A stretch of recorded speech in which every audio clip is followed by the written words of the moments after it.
Hey there guys, welcome to the Lunatic Reader. This is Tarun. I'm a bibliophile and also I love creating bookish content on this channel. So without wasting much of your time, let's get started with today's video.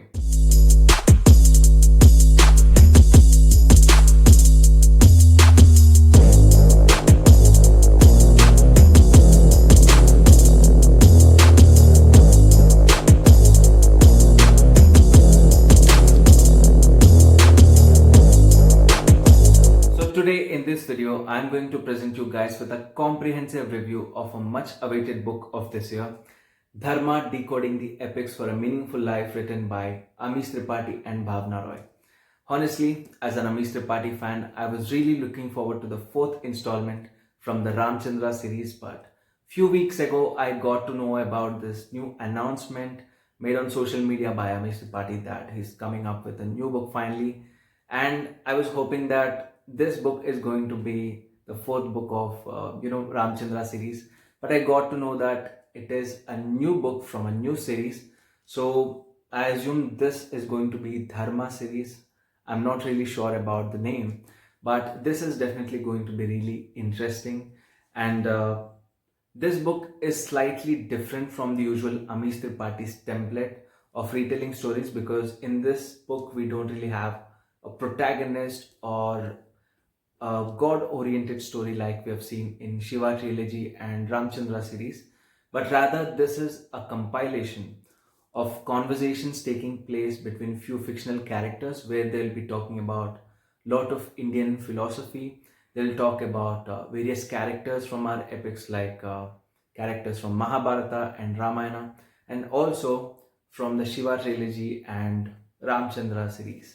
And before proceeding further ahead into the review, let's have a basic physical overview of this book and also a bunch of other details.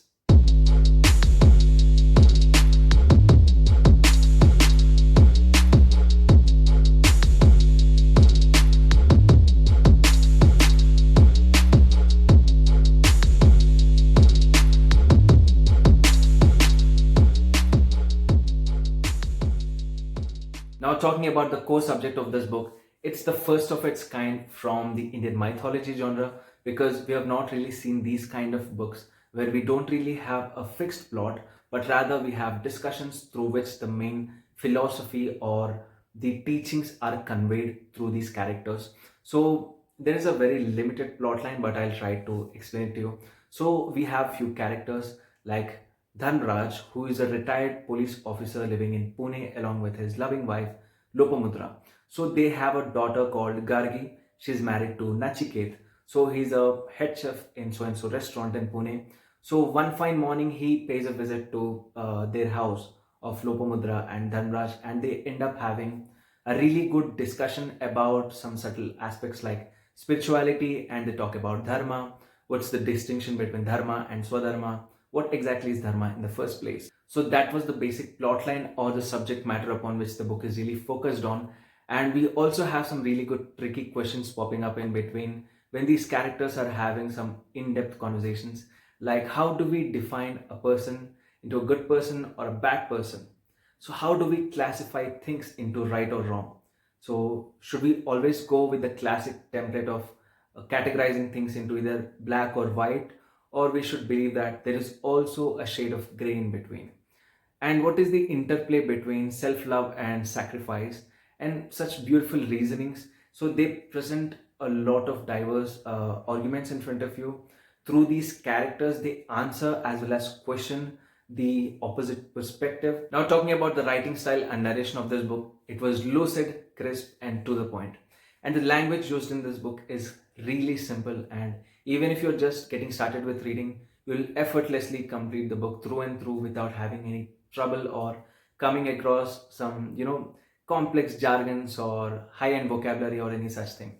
And I think somehow it complements the subject matter of this book, because such complex philosophical teachings need to be conveyed in a very easy to understandable language by everyone, and in that way you'll be able to really grasp the whole reasoning or deeper meaning behind a specific concept.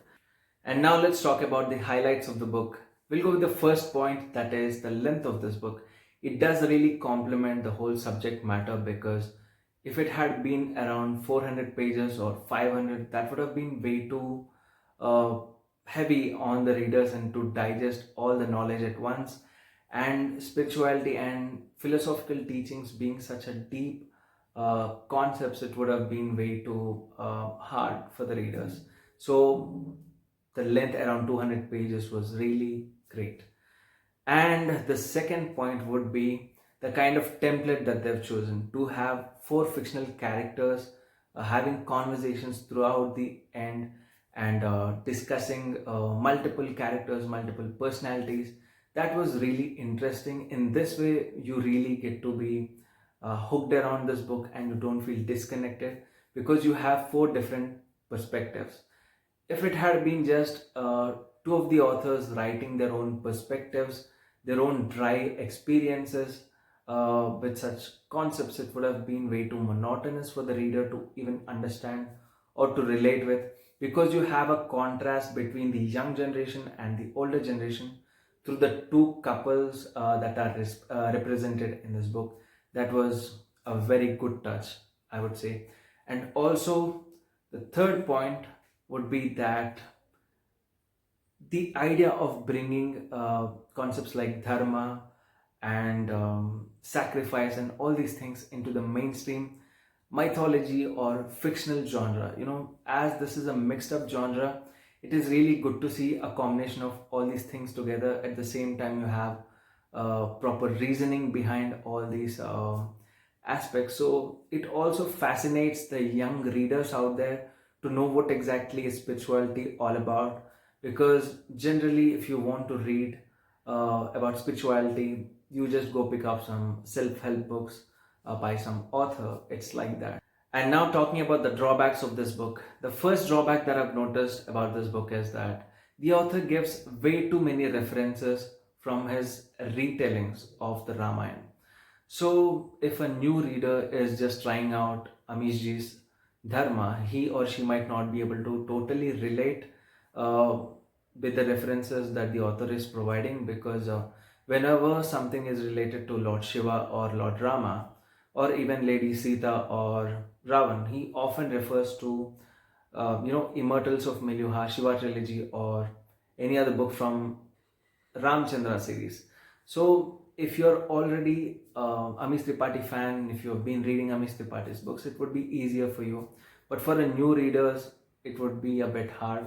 Even though there is a synopsis provided in some small boxes, the author kind of gives you a brief about why exactly the story is kind of different in this retelling from the original scripture.